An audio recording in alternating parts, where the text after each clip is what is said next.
RCF. Depuis le 25 février dernier, la Maison des Arts de Schaerbeek, en la personne de sa commissaire, l'artiste plasticienne et performeuse Lola Meotti, nous invite à découvrir sa nouvelle exposition Subterra. Au travers des œuvres d'une dizaine d'artistes internationaux, Subterra, traversant les époques, les continents, les cultures et les cultes, invite le spectateur à se questionner sur notre passé, notre présent et leurs effets incertains sur notre futur.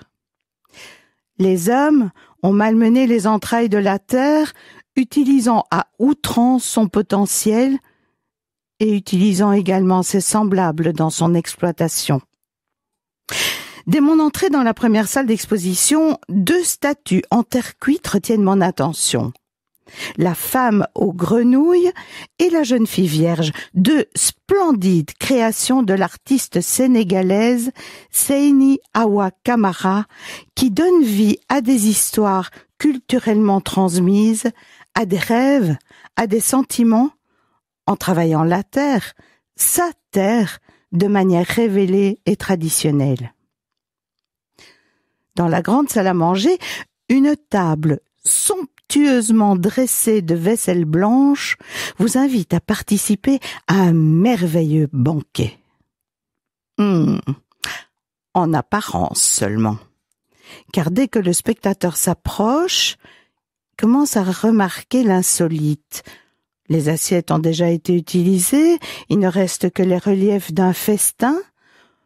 De nombreuses assiettes sont déjà empilées, certains verres sont cassés ou retournés, et surtout, quelques insectes se sont régalés des restes éventuels du repas. Au milieu de la table trône une couronne posée sur un lit de pattes de volaille griffue. Le tout dans une couleur os ivoire, os blanchi par le temps. L'artiste Corinne Borgnet nous a concocté un repas somptueusement macabre, intitulé « Le dernier souper », qui sublime le sentiment de l'avoir et du perdu, le sentiment du jamais plus et de l'éternité de la perte. J'éprouve beaucoup de mal à m'arracher à cette salle à manger. Mais plus loin, l'artiste Carole Louis nous propose une installation tirée d'un conte chilien selon lequel un enfant aurait survécu à une inondation catastrophique en se cachant dans un frigo. Au centre de la bibliothèque, dans une atmosphère tamisée, un frigo tombe, vitré, et un personnage couché, déguisé en squelette pour tromper la mort. Et autour du personnage, des pièces de monnaie pour faire revenir l'abondance.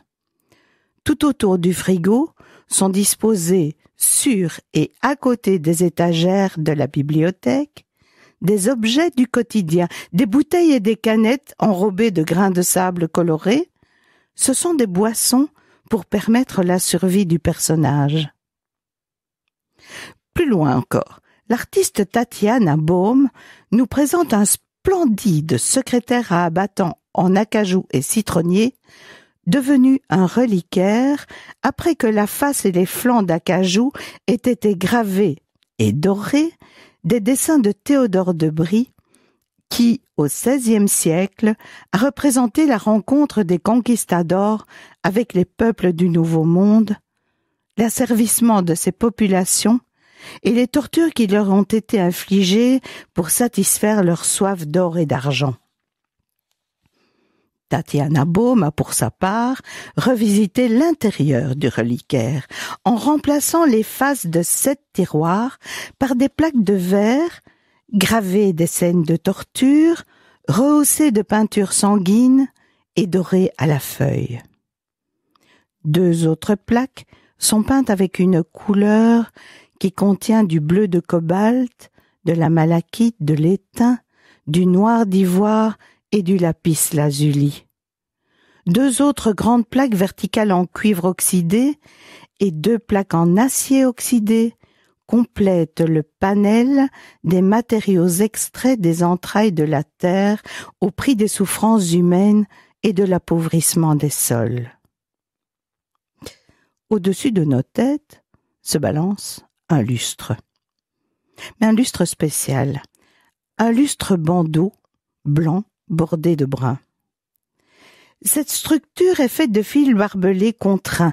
Elle a été immergée durant un long moment dans la mer morte et s'est lentement recouverte de sel. Le brun qui borde la structure est en fait l'oxydation du sel sur le fer.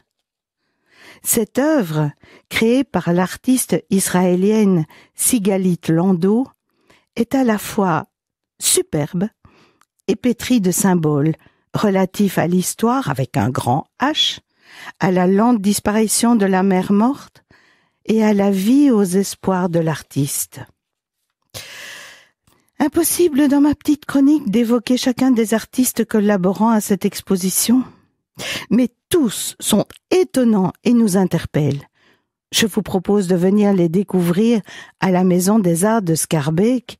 L'exposition Subterra se tiendra jusqu'au 14 mai. RCF est une radio de proximité. Votre radio locale vit grâce à vos dons. Soutenez votre radio. Faites un don en ligne sur rcf.be. Radio Don RCF, la joie de donner.